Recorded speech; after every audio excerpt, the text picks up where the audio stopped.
Hello everyone. आज के इस वीडियो में हम बात करने वाले हैं इक्विटी के जो प्रिंसिपल हैं उसका प्रिंसिपल नंबर 2। जैसा कि हम अपने प्रीवियस वीडियो में ऑलरेडी डिस्कस कर चुके हैं। जो फर्स्ट प्रिंसिपल था कि जो व्यक्ति साम्य चाहते हैं उन्हें साम्य का पालन करना चाहिए। तो अभी हमारा जो सेकंड जो इसकी जो प्रिंसिपल है प्रिंसिपल ऑफ इक्विटी, जिसमें हम बात करते हैं साम्य किसी अपकृत्य को उपचार विहीन नहीं रहने देगा, यानी कि equity will not suffer a wrong to be without remedy. ठीक है, तो चलिए स्टार्ट करते हैं। ये वीडियो लास्ट तक देखिएगा। मैं हूं मनीष कुमार और आप देख रहे हैं अपना यूट्यूब चैनल कॉर्पस सूरीज।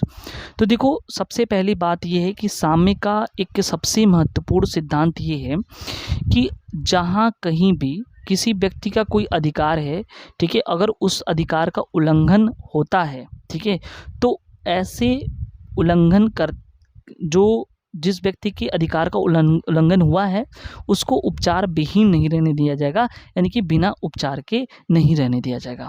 ठीक है, तो ये प्रिंसिपल यहाँ पे बात करता है। ठीक है, बात आई होप ये समझ में आ गया होगा। और एक फेमस मैगजीन है लॉ ऑफ टॉट्स के अंतर्गत आपको पता होगा कि जहाँ अधिकार है वहाँ उपचार है। यूबी जस्ट ईबी रेमेडियम का वो मैगजीन है। ठीक है, जहाँ अधिकार है वहाँ उपचार है। आपको पता होगा कि कबूतर खाने का सिद्धांत भी इससे संबंधित है। यानी कि क्या होता था कि कबूतर खाने का सिद्धांत में क्या है कि अलग से ऐसे ही जो है कई सारे कॉमन मतलब खाने बना दिए जाते थे।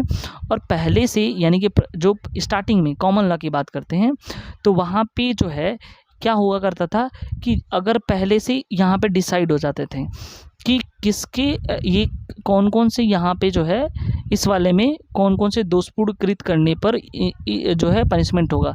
अगर मान लो पहले वाले में चोरी है, दूसरे वाले में हत्या है, तो अगर चोरी होता है तो इस वाले में फिट हो जाएगा, तो इसके हिसाब से पनिशमेंट दे दिया जाएगा। इस तरह से जो है ये जो है खाने बनाए हुए थे जिस तरह से जो है यहाँ पे उस जाकर के सेट हो जाता था। तो कहने का मतलब ये है कि ऑलरेडी पहले वो रिट जारी करते थे, यानी कि जो कॉमन लॉ था इंग्लैंड की जिसे परंपरागत विधि कहते हैं वो ऐसा करते थे। लेकिन इंग्लैंड में जो न्यायालय हैं धीरे धीरे इस नियमों में बदलाव करने लगे और प्रत्येक दोषपूर्ण कार्य यानी कि जिसे अपकृत कहते हैं उसके उपचार के लिए जो है उन्होंने कहा कि जो है रेमेडी प्रदान करना आवश्यक है। इसे एक फेमस केस है जो आपको पता होगा, एसीवी वर्सेस वाइट का केस है। ठीक है, और इसमें जो है आपको पता होगा कि इसमें क्या होता है कि वादी जो है वो वोट डालने जाता है, जबकि उसके राइट वोट डालने की राइट्स होती है।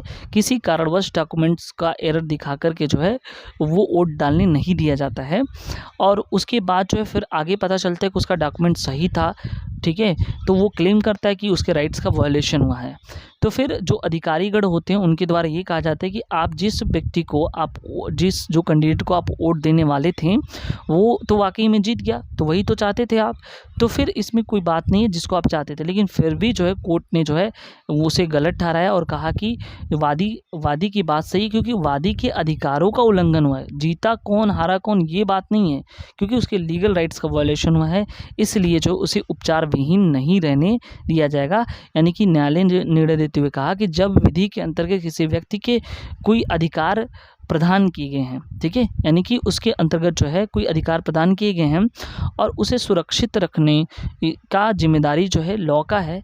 और अगर कोई भी ऐसा व्यक्ति जो वो क्या करता है कि उसे बाधा उत्पन्न करता है तो उसके विरुद्ध जो है उसे उपचार प्रदान किया जाना आवश्यक है, क्योंकि ये खुद बताता है कि जो लॉ है, ठीक है, वो क्या होगा किसी भी व्यक्ति को उपचार विहीन रहने नहीं देगा। ठीक है, आई होप ये वीडियोस आपको अच्छा लगा होगा।